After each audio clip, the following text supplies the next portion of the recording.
If you lost your job, quit your job, retired, pivoting, just started a business, there are some things that we just thought would happen automatically.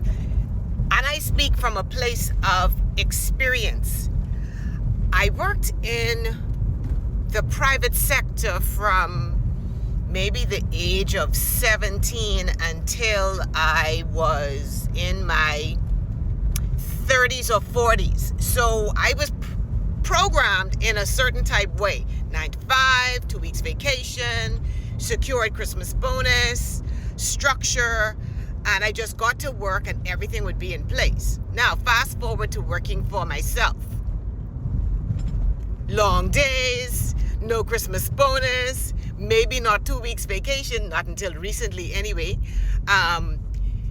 Income is not, it's secure, but not secure. Now you have to figure out how you're going to pay yourself, how you're going to attract customers, committed clients, market your business, all of it.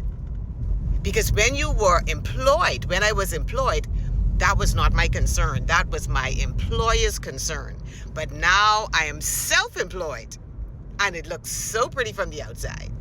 Now I'm self-employed. I have to do everything, including taking out the trash. So what do you do now? Can I tell you?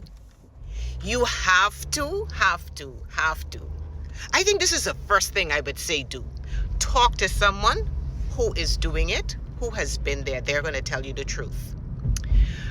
Oddly enough, and I say this with much caution, we go to persons who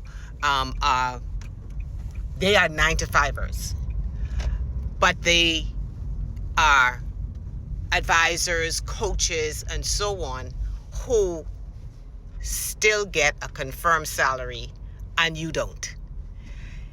Can I tell you that they really don't fully understand what it takes to be an entrepreneur, to quit your job, or to be fired from your job, or to pivot from one industry to the next, or what to do when you're retired and you know that you still have lots of financial commitments? I would say find someone who is doing it, who has done it.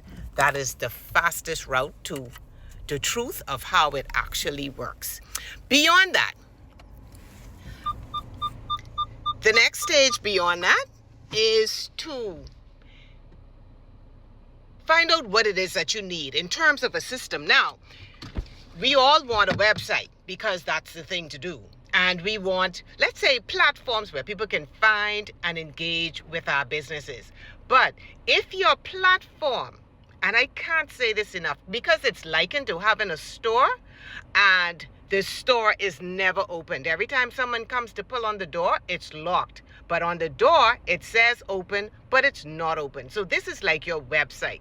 If someone comes to your website, any landing page, your booking page, and they don't get information on how to move the engagement forward, how to engage your services seamlessly, they are going to go to the door that's open, and that's going to be business that you lose. So I would say to those who are pivoting, those who left their jobs, or those who have been fired from their jobs, or those who are seeking to come into the entrepreneurial space, before you engage with any of those platforms, make sure that it's open. And open means when someone comes across your page, which is your storefront, this is the first point of contact in most cases, that you are open.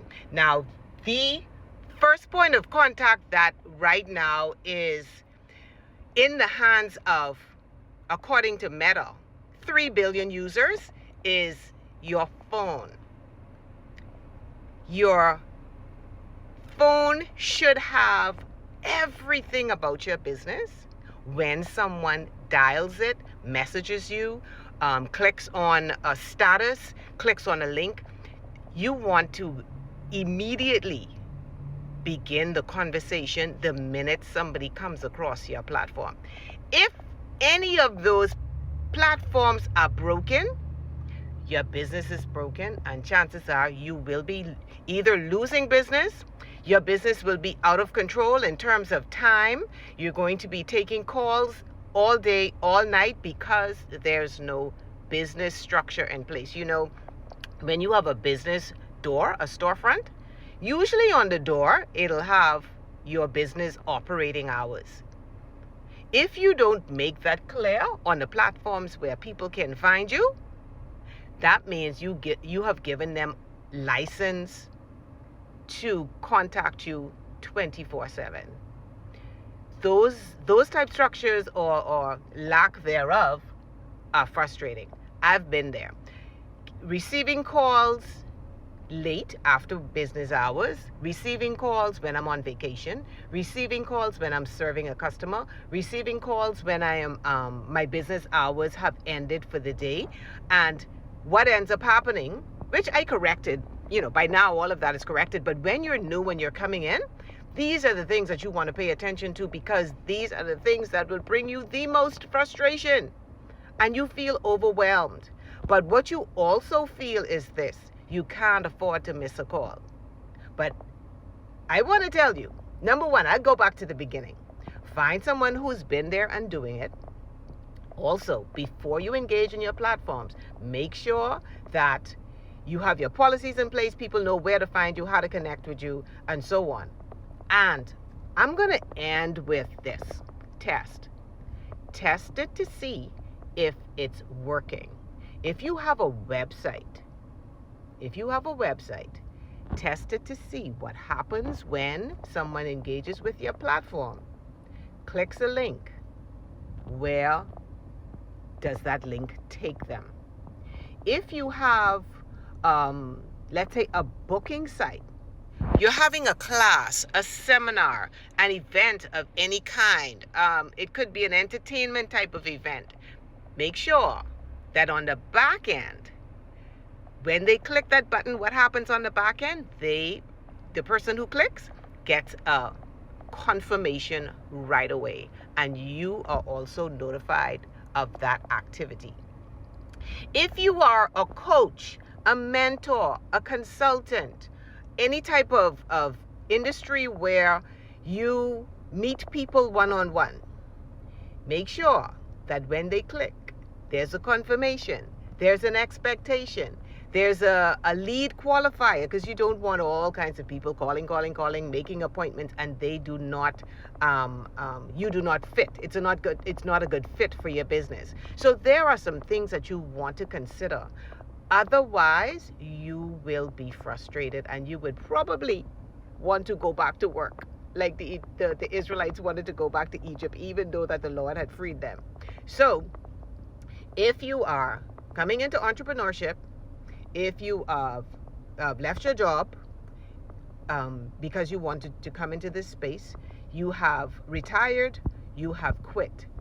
These are some of the things that I faced on my way to where I needed to be where I am right now, where everything is in control and everything is just one click away in my hand. This is what you are actually going for. Now, a business owner told me the other day, oh, it sounds so overwhelming. That sounds like a lot. I know it does. But the truth of the matter is, you are the professional in your field. You find someone to do it for you. I would raise my hand and say, let's have a chat and talk about how we could make that happen for you. But these are the things that you can expect when you walk into an entrepreneurial space, from a space of structure of working the 9 to 5, and everything is all laid out for you. And now you're in this space where you are responsible for everything. So I hope that really helps with you understanding what it is to come into this space out of the structure of a 9 to 5 and those benefits, confirmations, or whatever. And now you're starting your new journey as an entrepreneur. These are the things that you want to keep in mind and consider. And I hope that helps you. Happy Thursday.